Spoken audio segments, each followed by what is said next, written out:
Les carnets de l'apothicaire, tome 2, par Yugenatsu, chapitre 12, le temple du choix. Il y a fort longtemps, un autre peuple vivait en ce royaume. À sa tête, nul chef, mais une femme au sang noble venue d'une contrée lointaine. Elle fit halte pour concevoir en son ventre un enfant divin. Il devint le premier empereur de ces terres. Selon les croyances locales, celle que l'on nommait la reine-mère était un être céleste. Ses yeux voyaient dans les nuits les plus sombres, et ce pouvoir lui permit de guider son peuple. D'une voix à la fois calme et douce, le vieil eunuque faisait la lecture à la classe. La moitié des élèves l'écoutaient avec passion.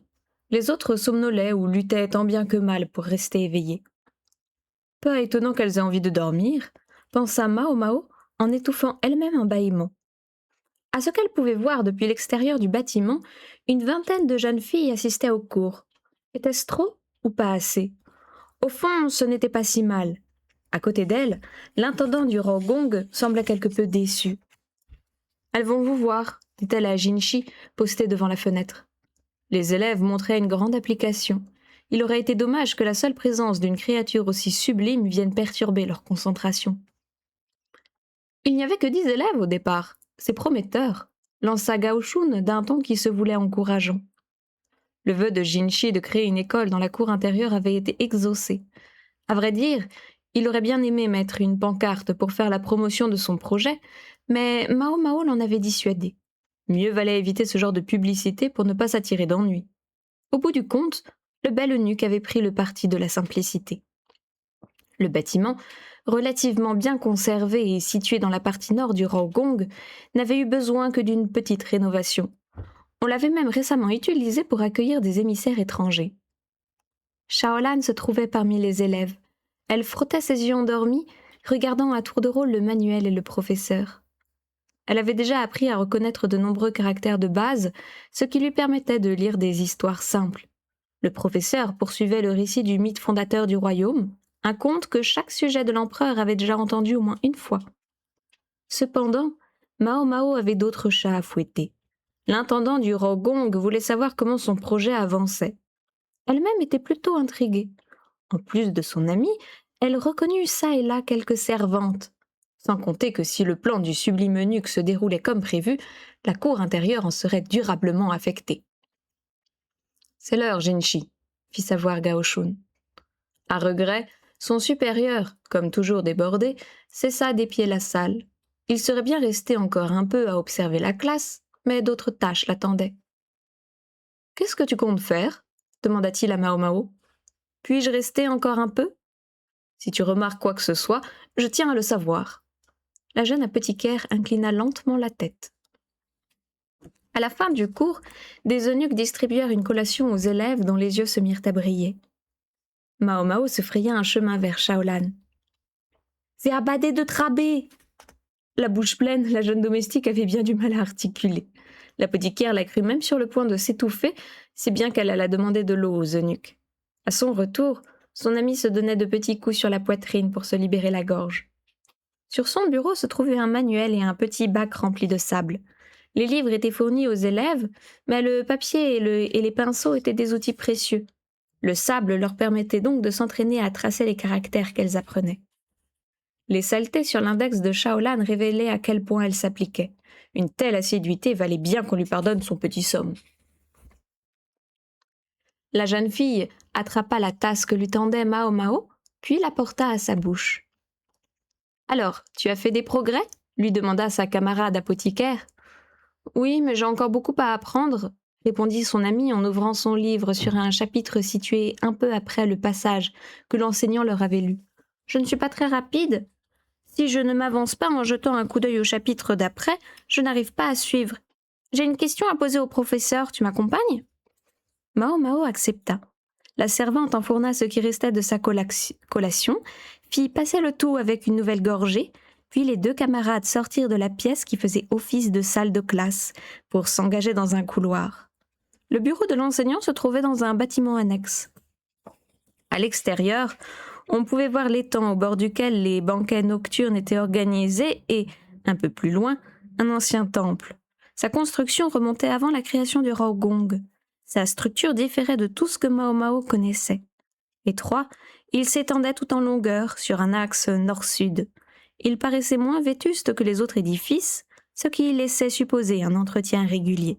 « Peut-être y pratique-t-on encore quelques rituels ?» songea l'apothicaire. Elles finirent par dépasser la bâtisse pour parvenir à destination. « Excusez-moi de vous déranger » fit Shaolan en entrant sans attendre la permission. Une telle arrivée respectait assez peu les conventions, mais le vieil eunuque accueillit néanmoins son élève avec le sourire. Sans doute la joie naturelle de la jeune fille déteignait-elle sur lui. « Ah, Shaolan, tu nous amènes une nouvelle recrue ?»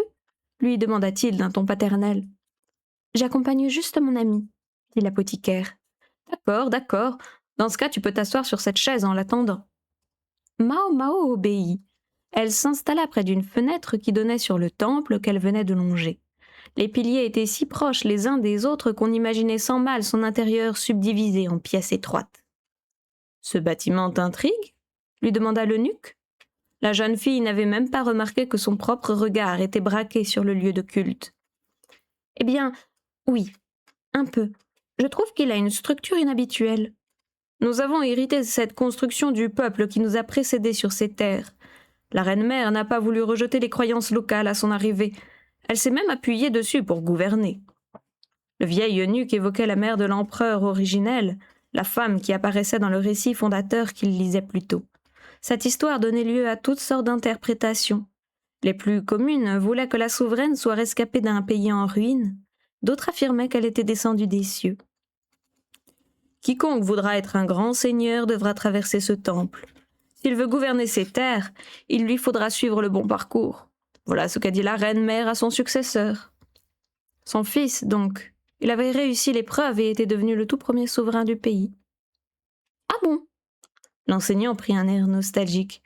« Oui, la capitale a été érigée à cet endroit pour cette raison. Malheureusement, il est à l'abandon depuis des décennies et je ne suis pas certain que ça change de si tôt, » ajouta-t-il, pensif. « Pourquoi ? » Eh bien, commença le vieil eunuque tout en aidant Shaolan à tenir son pinceau qu'il avait eu la gentillesse de lui prêter. Encore malhabile dans ses gestes, la jeune servante fronça les sourcils sans prêter attention à la conversation. Les frères aînés de l'ancien empereur ont tous succombé à une épidémie. Mais ce n'est pas tout. Beaucoup de potentiels héritiers sont morts eux aussi, laissant l'empire sans successeur. Voilà qui expliquait pourquoi le précédent maître de l'univers, Benjamin de sa fratrie, était monté sur le trône. Des rumeurs tenaces circulaient depuis longtemps sur les mauvais traitements que l'impératrice de l'époque aurait fait subir à ses fils. Les paroles du vieux professeur trahissaient un certain manque de respect envers la famille impériale. Malgré tout, son attitude n'avait rien d'hostile. Au contraire, elle traduisait plutôt le point de vue d'un artisan ou d'un chercheur. En fait, il se contentait d'égrener les faits avec détachement. De son côté, l'apprenti en écriture, après avoir imbibé son pinceau d'encre, se dessinait des taches rondes sur les joues. Les rites de passage n'étaient pas chose rare, mais les mystères qui entouraient cette histoire captivaient Mao Mao. Elle n'arrivait pas à détacher les yeux de l'ancien temple. En l'observant, le vieil eunuque sembla se remémorer un souvenir. Il considéra la jeune apothicaire. « À vrai dire, je suis heureux que tu poses toutes ces questions. Il y avait longtemps que personne n'avait manifesté le moindre intérêt pour cette histoire, » confia-t-il en regardant à l'extérieur. « On vous a donc déjà interrogé à ce sujet ? » Oui, je me souviens d'un médecin, un brin excentrique qui aimait à se promener dans la cour intérieure dès qu'il avait du temps libre. Comme toi, il aimait contempler ce vieux temple. Un visage vint aussitôt à l'esprit de l'apothicaire. « Vous voulez parler de Luomen ? » ?»« Oui, c'est bien lui. Tu le connais ?» répondit le vieil eunuque, les yeux ronds. Le médecin en question, père adoptif de Mao Mao, n'avait de raisonnable que l'apparence. S'il y avait eu un peu de bon sens, il ne se serait pas acharné à semer toutes ces herbes médicinales à la cour intérieure. « J'ai vraiment dit son nom à voix haute ?» se réprimanda l'apothicaire. Il était préférable de ne pas parler de cet homme que l'on avait banni pour ses fautes. Au demeurant, nulle trace d'antipathie à son égard ne perçait dans les yeux du professeur. La jeune fille ajouta donc, en toute honnêteté, qu'il s'agissait d'un membre de sa famille qui vivotait de son métier d'herboriste. Le vieil eunuque prit une expression profondément émue. Shaolan, quant à elle, contemplait les caractères qu'elle avait eu tant de mal à écrire. « Ah alors !» lâcha l'enseignant. Percevant de la sollicitude dans sa voix, Mao Mao se demanda si les deux hommes s'étaient bien entendus. La curiosité de l'apothicaire la titillait. Elle brûlait d'en savoir plus, mais comprit qu'il était temps de laisser le professeur à ses souvenirs. Shaolan plia et rangea soigneusement dans sa poche sa calligraphie pataude, puis les deux amis prirent congé de l'enseignant. 2 jours plus tard, l'empereur se rendit au pavillon de Jade. Comme à son habitude, Mao Mao était présente pour remplir son rôle de goûteuse. Sauf qu'au moment où elle voulut partir, le maître de l'univers la retint. « Comment puis-je vous être utile, votre majesté ?» demanda-t-elle. Sans doute allait-il être question des livres illustrés.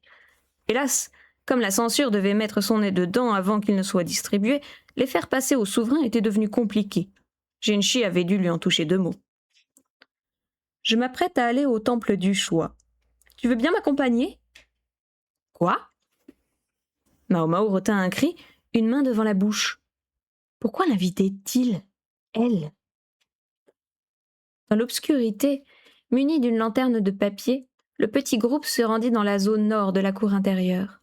L'empereur, escorté de ses 2 eunuques habituels, avait aussi convoqué Jinshi et Gao Shun. À voir leur mine perplexe, on comprenait que ces derniers n'en savaient pas beaucoup plus que l'apothicaire. « Qu'est-ce que c'est que cette histoire, au juste ?» se demanda-t-elle. La partie nord du Rogong, presque déserte en temps normal, était encore plus calme une fois la nuit tombée. Au grand soulagement de la jeune fille, nulle âme en peine n'était en train de déclamer son amour sur l'herbe ou sous les arbres. Ils arrivèrent au temple où patientait une connaissance toute récente de Mao Mao, le vieux professeur qui apprenait à écrire à Shaolan. « Je vous attendais, » dit l'enseignant en s'inclinant avec respect. « Puis-je traverser à nouveau le temple ?» s'enquit l'empereur en caressant sa superbe barbe. « Bien sûr, mais je présume que le résultat sera le même. » L'impertinence du vieil eunuque mit la goûteuse mal à l'aise. La main toujours dans sa barbe. Sur sa barbe, l'empereur ne sembla cependant pas s'en formaliser. Au contraire, de Gao Shun et des autres eunuques qui affichaient leur mécontentement. Jinshi, lui, considérait l'édifice sacré. Leur hôte ouvrit la porte, puis invita le souverain à entrer. « Avez-vous besoin d'une escorte ?» s'enquit-il un brin moqueur. « Oui, j'emmène ces 2-là. » Le maître de l'univers, un sourire espiègle aux lèvres, désignait Jinshi et Mao Mao. « Qu'a-t-il donc en tête ?» se demanda la jeune fille, dubitative, en pénétrant dans le temple. Pour Jinshi, c'était compréhensible. Il avait l'habitude des rituels et des lieux de ce type. Mais pourquoi fallait-il que l'apothicaire les accompagne ? Les femmes ne sont-elles pas interdites dans ce genre d'endroit ? Interrogea-t-elle le gardien du temple dans un murmure. La reine-mère et les diverses impératrices étaient de sexe féminin, répondit-il, malicieux. Elle n'avait pas d'argument à y opposer. Tête basse, elle le suivit donc dans le silence. Ils se retrouvèrent bientôt dans une vaste pièce. Un grand panneau était accroché au-dessus de 3 portes de couleurs différentes qui leur faisaient face et sur lequel était écrit « La porte rouge, vous n'emprunterez pas ». Mao Mao se concentra. Les différents bâtons étaient bleus, rouges et verts. Pour que les couleurs soient si vives, une nouvelle couche de peinture devait y être appliquée régulièrement. « Quelle porte choisissez-vous » demanda le vieil eunuque en se caressant le menton. L'empereur, hésitant, se dirigea vers la porte bleue. « La dernière fois, j'avais pris la verte. »« Très bien. » Ils franchirent le seuil. Après avoir suivi un couloir étroit, ils entrèrent dans une nouvelle pièce où se trouvaient 3 autres portes surmontées d'un nouveau panneau. « La porte noire, vous n'emprunterez pas. » La perplexité de Mao Mao monta d'un cran. Cette fois, les portes étaient peintes en rouge, en noir et en blanc. Les couleurs étaient profondes. En comparaison, les murs et les piliers, couverts de suie, faisaient pâle figure. « On peut dire que vous me donnez du travail, moi qui pensais que plus personne ne viendrait s'aventurer ici. » C'était sûrement le vieil eunuque qui s'occupait lui-même de la peinture. Il se tapota les épaules pour dénouer ses muscles. Pensif, le maître de l'univers emprunta la porte écarlate. Derrière, un couloir les mena dans une autre pièce. 3 nouvelles portes et une énigme du même acabit se présentèrent à eux. Puis, le schéma se répéta de salle en salle. Dans ces espaces confinés, l'air chaud ne circulait pas. La structure intérieure du temple se révélait assez complexe. Le parcours leur faisait rebrousser chemin. Parfois, il fallait gravir des marches, tant et si bien que Mao Mao finit par sentir son sens de l'orientation lui échapper. En cours de route, elle comprit que certaines pièces communiquaient les unes avec les autres. On tourne en rond. L'apothicaire s'impatientait. Jinshi, lui, était absorbé dans ses propres pensées. Il contemplait le panneau et les portes avec un grand sérieux. La porte bleue, vous n'emprunterez pas. Les explorateurs avaient cette fois le choix entre le bleu, le violet et le jaune. L'empereur opta pour le jaune. C'est la dernière. Le battant s'ouvrit dans un grincement sur non plus 3, mais une seule porte. Au-dessus, le panneau ne fournissait plus d'indications à suivre. Il se contentait de délivrer un message énigmatique. « Vous êtes le fils d'un roi, mais pas l'héritier de la reine-mère. » Le maître de l'univers avait échoué. Vous aviez raison, le résultat est le même. L'empereur semblait cacher un sourire amer derrière sa barbe. Jinshi l'observait attentivement. « Je ne connaîtrai donc jamais la volonté des cieux, c'est cela ?»« Que dites-vous là ?» s'étonna le vieil eunuque, la tête penchée sur le côté, en rentrant ses mains dans ses manches. « Je suis l'unique gardien de ce temple, depuis qu'il est enfermé dans la cour intérieure. Les cieux n'ont rien à voir là-dedans. » Aucun doute, la vocation qu'il s'était choisie le remplissait de fierté. Peut-être même avait-il volontairement fait le choix de devenir eunuque afin de pouvoir entrer au Rogong et protéger ces lieux. Sa majesté impériale avait emprunté les portes selon les indications des panneaux. Quelque chose avait dû leur échapper. « Bien, la sortie est par ici, » indiqua le gardien. Sans recevoir plus d'explications, Mao Mao et ses compagnons se dirigèrent vers l'extérieur. Quelle était la raison de l'échec du maître de l'univers? L'apothicaire compta sur ses doigts le nombre de pièces pour tenter de se rappeler les choix qu'il avait faits. Elle s'assit par terre, puis, du mieux qu'elle put, elle retraça les combinaisons dans la terre à l'aide d'une branche en guise de pinceau. Elle avait conscience qu'agir ainsi n'était pas très respectueux vis-à-vis de l'empereur, toujours présent, mais peu importait. L'Omen trouverait la solution, j'en suis sûre, dit le vieil eunuque en se penchant au-dessus de la jeune fille. L'Omen? Elle n'était pas certaine de saisir. Fallait-il qu'elle aille chercher conseil auprès de son père? Certes, le gardien du temple lui donnait un indice précieux, mais elle ne put s'empêcher de faire la moue. Son père serait donc en mesure de résoudre le mystère, mais elle non. Le vieil herboriste était en effet d'une rare intelligence, mais Mao Mao n'appréciait pas vraiment qu'on sous-estime ses propres capacités. Cette histoire commençait à sérieusement l'agacer. Vous pensez qu'il aurait élucidé l'énigme? Peut-être, peut-être pas, répondit le professeur, sibyllin, en éludant cette fois la question. Le père adoptif de Mao Mao était un puits de science, en particulier dans le domaine médical. Son érudition l'aurait-elle aidé à trouver la clé de l'énigme? Il devait forcément y avoir un lien. L'empereur et Jinshi observaient la jeune fille. Un frisson lui remonta le long de l'échine. Ils sont pénibles à la fin. Il pouvait la regarder autant qu'il le voulait. Elle n'était pas l'woman, et elle n'avait pas non plus la science infuse. Sa frustration ne faisait que grandir. Malgré tout, un détail la chiffonnait. 3 portes, 3 couleurs, et ensuite... « Est-ce que tu comprends pourquoi le dernier panneau affirme que je ne suis pas l'héritier de la reine-mère » lui demanda l'empereur. « L'héritier » La mère du premier empereur était un personnage central du mythe fondateur du royaume. Le père, en revanche, n'y figurait pas. On pouvait en conclure que les liens de parenté avec la mère étaient mis en avant. Sauf que le titre d'empereur se transmettait de père en fils. Elle se remémora la dernière inscription. « Vous êtes le fils d'un roi, mais pas l'héritier de la reine-mère. » Cette phrase dissimulait-elle quelque secret? Fils d'un roi? Est-ce qu'il pourrait être question de la lignée masculine? Fallait-il y voir une référence au système patrilinéaire privilégié par l'Empire? Les garçons ressemblaient souvent à leur père, avait-elle déjà entendu. À l'inverse, dans une lignée féminine, les filles héritaient en général des traits féminins de leur mère. Depuis l'empereur originel, les garçons de sang impérial s'étaient succédé sur le trône. Certes, quelques princesses avaient accédé à la charge suprême, mais leur lignée n'avait pas perduré. De quoi avait-on besoin pour maintenir la filiation de la reine-mère? Soudain, l'histoire de l'ancien empereur lui revint en tête. Bien que benjamin de sa fratrie, il avait été couronné, ses frères ayant tous été emportés par une épidémie. Qu'il en ait réchappé avait suscité de nombreuses rumeurs. On racontait même que l'impératrice avait fait assassiner ses autres fils pour lui dégager la voie. Non, impossible. Un déclic se fit dans l'esprit de Mao Mao.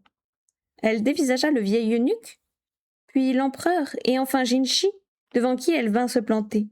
« Dites-moi, les frères de l'ancien empereur étaient-ils tous issus du même lit ?» Embarrassé par cette question déplacée, l'intendant du Rogong répondit malgré tout sans hésiter. « Non, mais j'ai entendu dire que les mères des princes étaient sœurs. » Ils étaient donc à la fois frères et cousins. Dans les maisons aristocratiques, les mariages entre frères et sœurs étaient assez fréquents.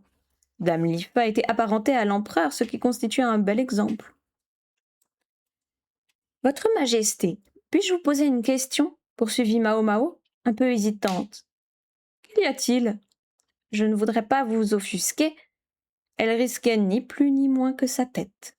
« Parle » lui enjoignit le maître de l'univers. La jeune fille prit une grande inspiration. Au fil des générations, est-ce que la plupart des empereurs ont souffert de problèmes de vue? La réaction la plus vive ne vint pas de l'empereur, ni de Jinchi, mais du vieil eunuque. Mao Mao affichait pour sa part un large sourire. « Effectivement, c'est ce que j'ai entendu dire, » répondit néanmoins le souverain, « mais ce n'était pas le cas de mon père. » Ces mots encouragèrent la jeune fille à poursuivre. Elle se tourna vers l'édifice sacré. « Est-ce qu'il serait possible de traverser à nouveau le temple ? Penses-tu être qualifiée pour cette tâche, jeune fille, s'enquit le gardien avec une pointe de malice dans la voix. J'ai souvent emmené des femmes dans ce sanctuaire. Il s'agissait cependant de princesses, parfois même impériales. J'ai accepté ta présence tout à l'heure, mais j'ai quelques réserves à l'idée de t'autoriser à y retourner, surtout si tu envisages de donner des conseils sur le parcours à suivre. » Il insinuait sans doute que permettre à Mao Mao, une jeune servante maigrichonne à milieu des canons de la grâce, de pénétrer une nouvelle fois dans le temple constituait en soi une espèce de scandale. L'empereur eut un rire franc. « Dans ce cas, ne pourrais-je pas l'élever au rang de concubine officielle ? Je crains toutefois que Latsan ait du mal à l'accepter. » Une plaisanterie ? Vous ne parlez pas sérieusement ? S'exclama Jinchi en écho, en avançant d'un pas vers la jeune fille. Les autres concubines le prendraient comme un affront. C'est vrai, reconnut le maître de l'univers. Hilar, il tapota la tête de l'apothicaire.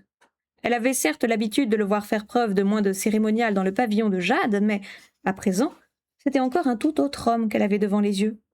« Je crois qu'il se moque de moi », songea Mao Mao. En effet, la plupart des empereurs ne jetaient leur dévolu que sur des jeunes femmes à la poitrine opulente. Dame Gyokyo et Dame Lifa remplissaient toutes deux largement ce critère. Le bel eunuque regardait le souverain avec l'amour réprobatrice d'un enfant boudeur. « Eh bien, disons qu'elle conseillera Jinchi, » dit l'empereur avant de se tourner vers le vieil eunuque. « C'est d'accord ?» Le visage du gardien trahissait son amertume. Il jeta un coup d'œil à l'intéressé. « Qu'en dites-vous ?»« Je me plierai à la volonté de Sa Majesté, » répondit l'intendant du Rogong. « Le plus important, c'est que cette jeune fille puisse vérifier ce qui l'intrigue. »« Je dois avouer que je suis moi-même curieux, » ajouta le maître de l'univers. Exaspéré par son air narquois, le vieil eunuque se résolut à retourner vers le temple. Satisfait, le souverain fit un signe de tête à Jinchi et Mao Mao pour leur indiquer qu'il était prêt. Le groupe entra dans le sanctuaire. Le divin eunuque ouvrit cette fois la marche, suivi par l'empereur et le gardien du temple. L'apothicaire, qui n'en revenait pas que n'importe qui puisse tenter de réussir le parcours du temple du choix, leur emboîta le pas. Au fond, l'ordre protocolaire ne changeait peut-être rien. Arrivé devant la première pièce, Jinchi se retourna pour regarder l'herboriste. Les portes bleues, rouges et vertes semblaient les défier.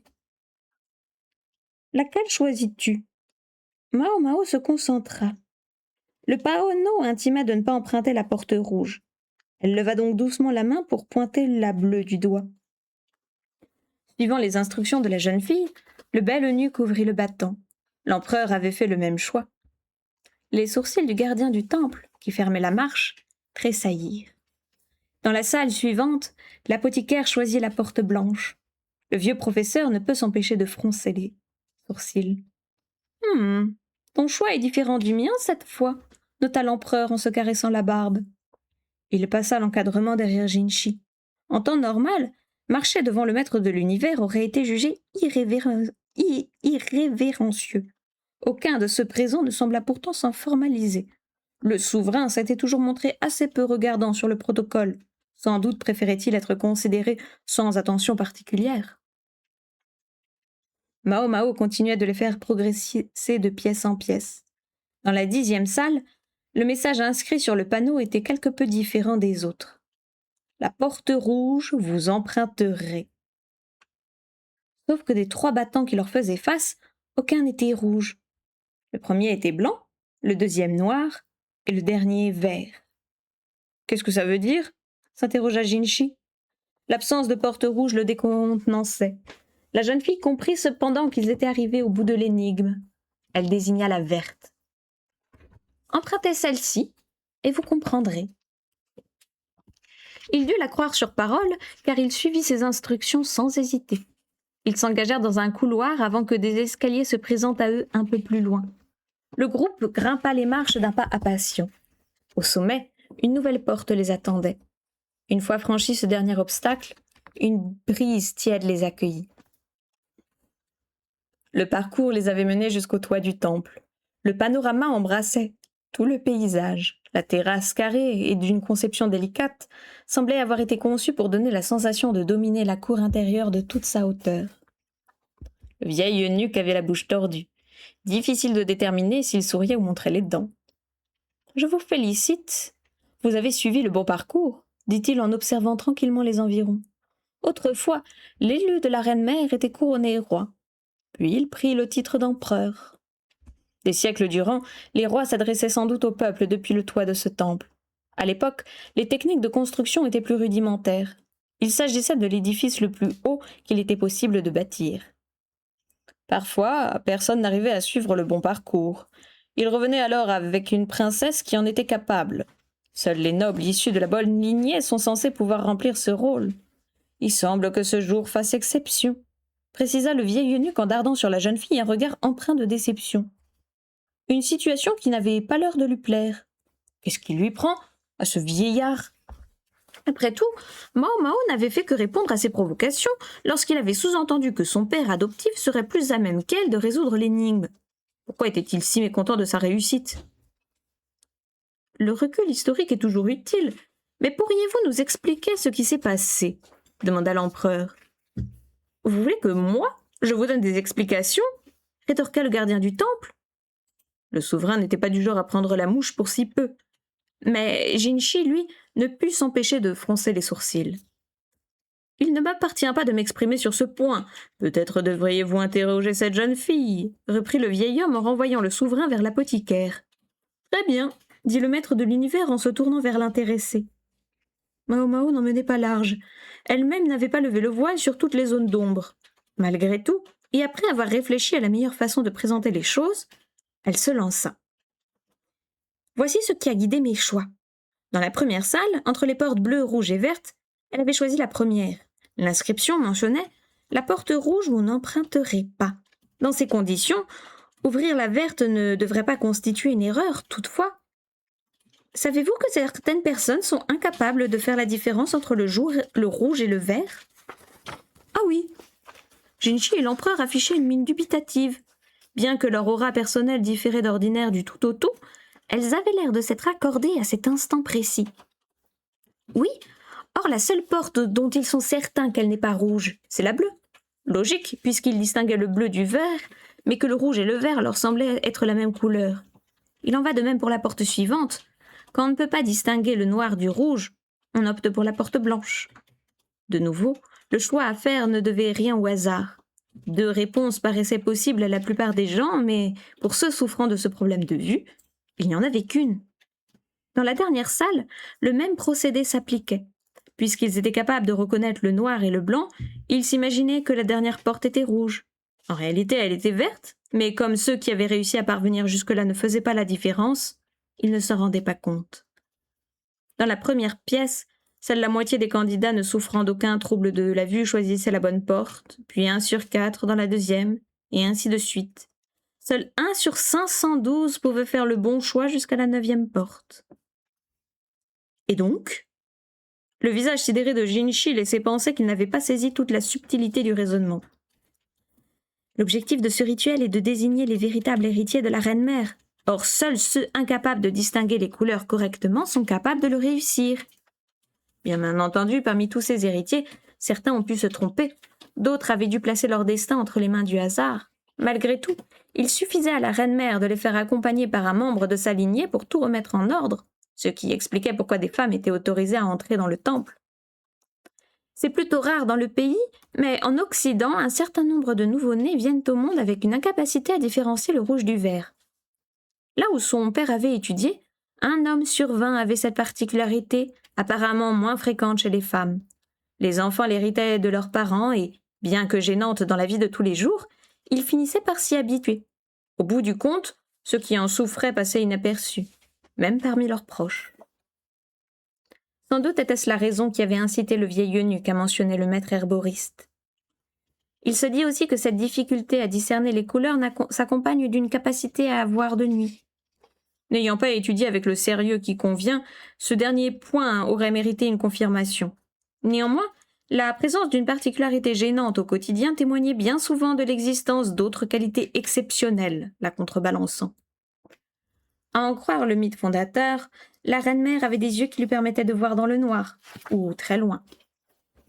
La reine légendaire venait d'une terre lointaine et souffrait d'une particularité inconnue dans les populations locales, l'incapacité à distinguer les couleurs. Dans ces conditions, asseoir son pouvoir sur ces terres n'avait pas dû être facile. Un mariage avait peut-être fait la différence. Le récit mythique ne le précisait pas, mais il était probable qu'elle ait épousé un chef local.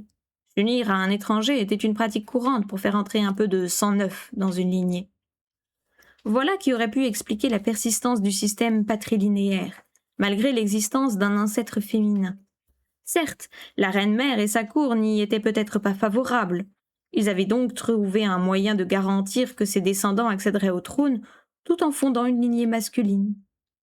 Vu sous cet angle, le rituel du temple du choix prenait tout son sens. Petit à petit, la reine et sa suite auraient lentement altéré la réalité. Une étrangère dotée de capacités uniques pouvait, avec le temps, se fondre dans un nouveau peuple, génération après génération. Une méthode encore plus simple consistait à faire persister sa lignée à travers les écrits. En se servant de caractères inconnus à la population locale, les nouveaux venus avaient pu fabriquer la légende de la reine-mère.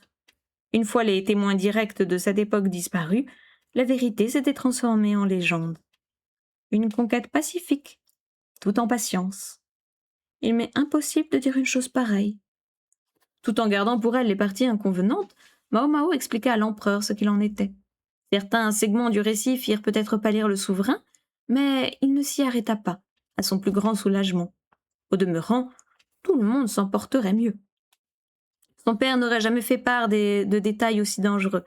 Elle ne souhaitait pas non plus en dévoiler davantage. Si je comprends bien, le sang de la reine-mère ne coulerait pas dans mes veines. Ma mère n'avait pas de sang impérial à sa naissance, ni ma grand-mère, bien qu'elle ait été impératrice. Mao Mao fit non de la tête. Ce parcours n'existe que pour révéler la présence du sang impérial, en son absence. Par ailleurs, les enfants ne ressemblent pas toujours à leurs parents. La mère de l'empereur avait été infidèle, l'histoire aurait été différente.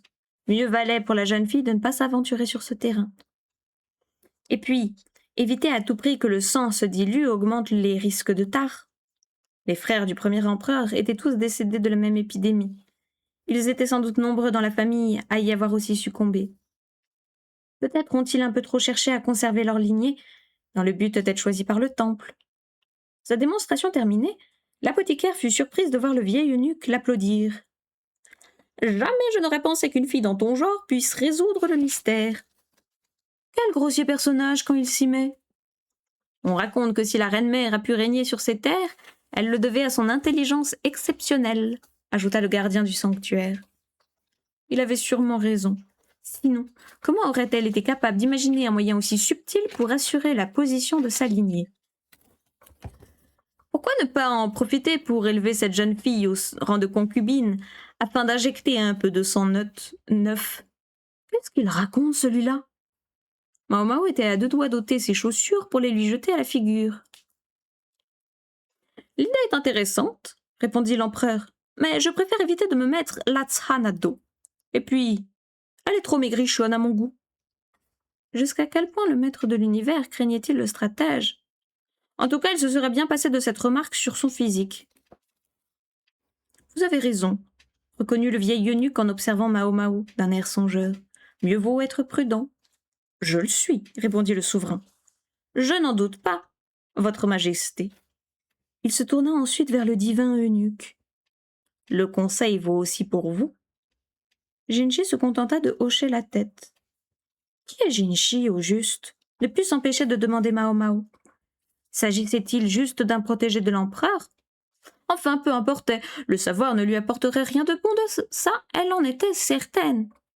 Oui, peu importe qui il est, estima-t-elle, décidée à ne plus y songer. Après tout, bienheureux étaient les ignorants. Hélas, comment aurait-elle pu savoir qu'elle regretterait bientôt sa désinvolture?